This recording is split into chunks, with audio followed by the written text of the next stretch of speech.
Eu, nos últimos dias, tenho ouvido falar muito sobre a impossibilidade que tem a Dilma Rousseff de construir um pacto político, né?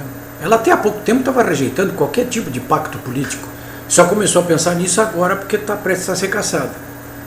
Mas também tenho ouvido falar que o próprio vice-presidente Michel Temer teria dificuldade de fechar um pacto político, né? Estou aqui com o jornal Gazeta Mercantil desse final de semana aqui e acabei de ler um artigo do Fernando Abruzzo exatamente dizendo isso, que o Temer teria muita dificuldade de fechar um pacto político, né? Então, ele acha que esse pessoal, quando vem com essa conversa, me dá a impressão seguinte, de que eles querem que fique como está. Todas as vezes que eu ouço essa gente falando, como vi, por exemplo, o Marco Aurélio Mello e o Ricardo Lewandowski, altas horas da noite, nesta quinta-feira, lá no Supremo Tribunal Federal, defendendo o governo, obliquamente, né? Obliquamente, me dá a impressão de que eles querem que fique como está, desse jeito que está. Olha, senhores, sinceramente, eu estava olhando agora há pouco uma pesquisa que eu recebi do Instituto Amostra, da Margaret Sauer, que ela fez aqui em 68 municípios, entrevistando 1.200 pessoas essa semana, sobre a questão do impeachment, justamente, e ali 62% dos gaúchos são favoráveis ao impeachment imediato da Dilma. Ou ali 20% contra, o resto ficou indiferente, né? Essas pessoas que ainda teimam, se aferram em defender o governo, às vezes a gente tem dificuldade até de entender por que elas estão fazendo isso, porque você veja que agora, nessa sexta-feira, jorraram pilhas de informações devastadoras sobre roubalheira do PT, roubalheira do governo, roubalheira de gente ligada a Dilma.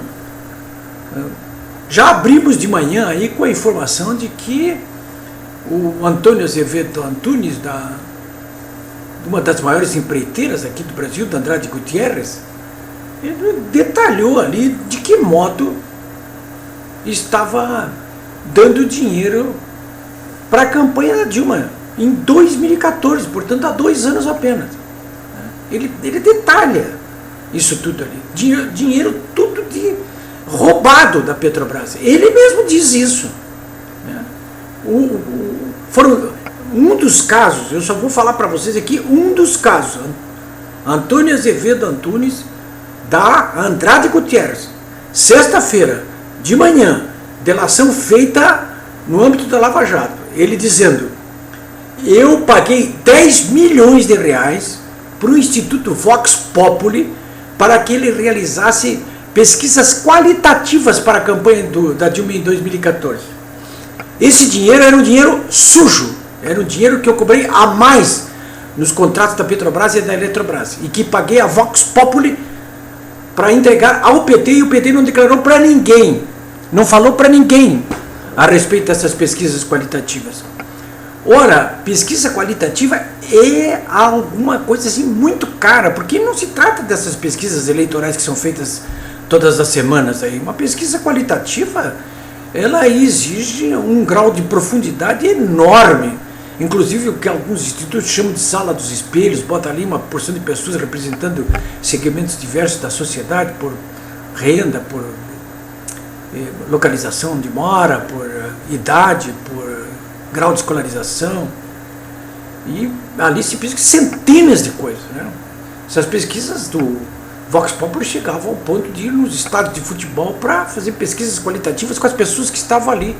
E em função dessas pesquisas qualitativas é que os candidatos acabam se postando em relação a um ou outro tema, coisa que não pode fazer quem não tem dinheiro para uma pesquisa qualitativa. A Dilma teve. Essa Andrade Gutierrez pagou aí para o Vox Populi 10 milhões, e agora se compreende por que essa Vox Populi defende tanto esse governo. E por que o seu diretor, o Marco Coimbra, é um dos colunistas da Carta Capital, do Mino Carta. Isso nessa sexta-feira, só para começar, né?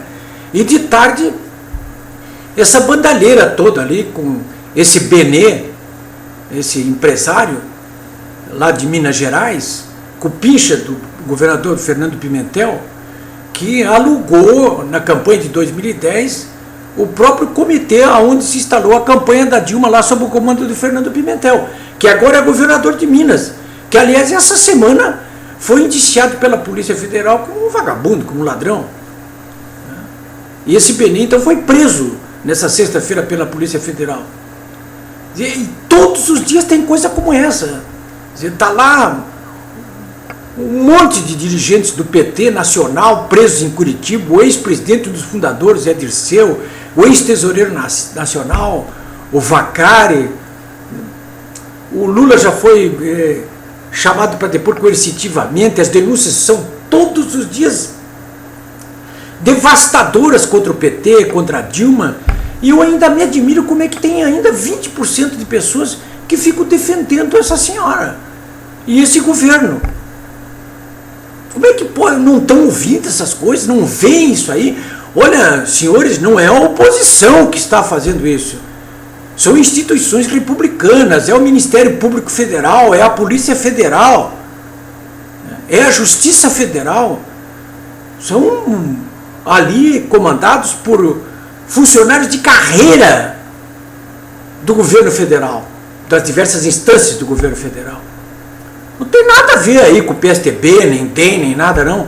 São as instituições da República que estão dizendo que isso aí é uma organização criminosa,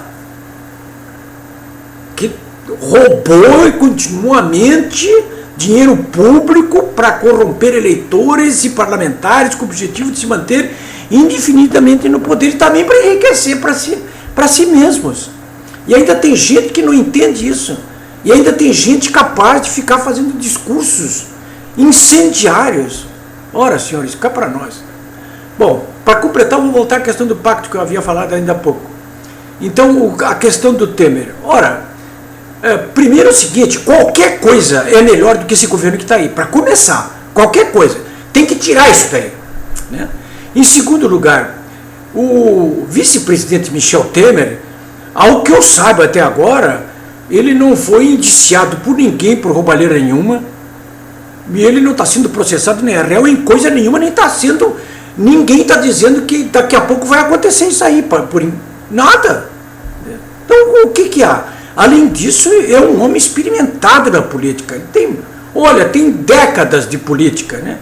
Já pertenceu ao executivo, ao governo do estado de São Paulo, e é uma pessoa experimentada, tem cultura, sabe pronunciar uma frase com começo, meio e fim, tem um discurso claro, é meio gongórico para o meu gosto, mas é um homem culto, vamos reconhecer, afinal de contas, né?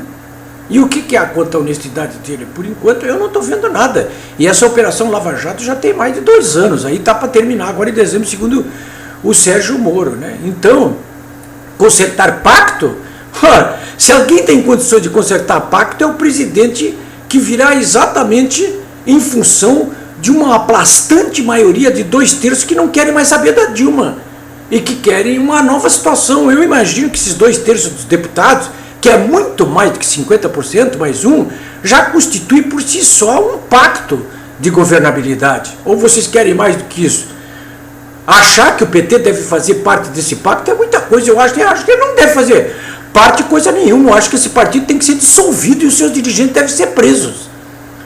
Eu não gostaria que, num governo em que eu apoio, eles fizessem parte dele, porque eu não quero saber de organização criminosa do meu lado. Eu acho que ninguém quer. De modo que é o seguinte, mesmo quando eles vêm com esse arreganho aí, de que, olha, nós vamos invadir tudo, nós vamos... O Boulos, aquele do Movimento Sem Teto de São Paulo, o Stélio também disse, o Temer vai ver só o que é bom, nós vamos incendiar esse país. Aliás, o Lula já disse isso aí também. Olha, para quem pretende incendiar esse país, para isso existe lei. Eu espero que o novo governo aplique a lei e que as pessoas façam valer o primado da lei e da ordem, como fez, por exemplo, nessa sexta-feira o deputado Possobon, aqui do PSDB do Rio Grande do Sul, que denunciou criminalmente o presidente do PT aqui do Rio Grande do Sul, que está pregando aí invasão de tudo que é propriedade, aí caso a Dilma perca na Câmara dos Deputados. Isso é fazer apologia do crime, isso é crime, senhores. Vá denunciar, como ele fez, inclusive o Possobon, ao Ministério Público Federal, para que ele entre em ação. né? Vá fazer uma queixa-crime que ele fez, até um boletim de ocorrência na polícia. Olha, ou esse pessoal anda dentro da linha e do que manda a lei, ou simplesmente tem que ser, com essa gente vai ter que ter, a partir de agora, o seguinte, é tolerância zero. O que nós não podemos permitir aqui no Brasil, de modo nenhum, com o novo governo, é que a liberdade seja usada e que continue sendo usada para acabar com a liberdade. É isso que tem que mudar aqui no Brasil. Agora, que esse governo vai ser melhor do que o que nós temos agora, isso não tenha dúvida, porque ele vai de cara acabar com a crise política. O PT quer reganhar enquanto quiser, porque não vai levar, vai ter que cumprir a lei. Então, de cara, por quê? Porque vai ter 2/3 da Câmara dos Deputados e 2/3 do Senado Federal. É um pacto por si só, já diz, devolve totalmente a governabilidade ao governo, acaba com a crise política. E do ponto de vista da crise econômica, ora, senhores, a confiança que o novo governo já vai passar para investidores e para as pessoas, já de cara estabiliza essa crise, abre um horizonte. E além disso, governo nenhum vai poder assumir sem que possa voltar para os fundamentos do plano real. Né? E com isso nós vamos ter pelo menos um horizonte pela frente aí para mudar esse quadro de estagnação em que nos encontramos. E do ponto de vista social, que essa imoralidade que o PT, o governo da Dilma, tentou implantar aqui no Brasil, isso aí, senhores, cumpra-se a lei. É isso aí que tem que fazer. Eu vou voltar aqui a falar com vocês no sábado e vou voltar no domingo. Por quê? Porque o momento exige, né? E domingo vocês já sabem, hein? Rua, pessoal. Todo mundo pra rua. Aqui em Porto Alegre eu vou estar lá no Parcão. Espero encontrar vocês por lá também. Os que forem aqui de Porto Alegre, os outros que saiam nas suas cidades, cada um domingo, para fazer esse esforço cívico aí, para que a Câmara dos Deputados seja cumprimentada pelo que vai fazer, porque vai fazer.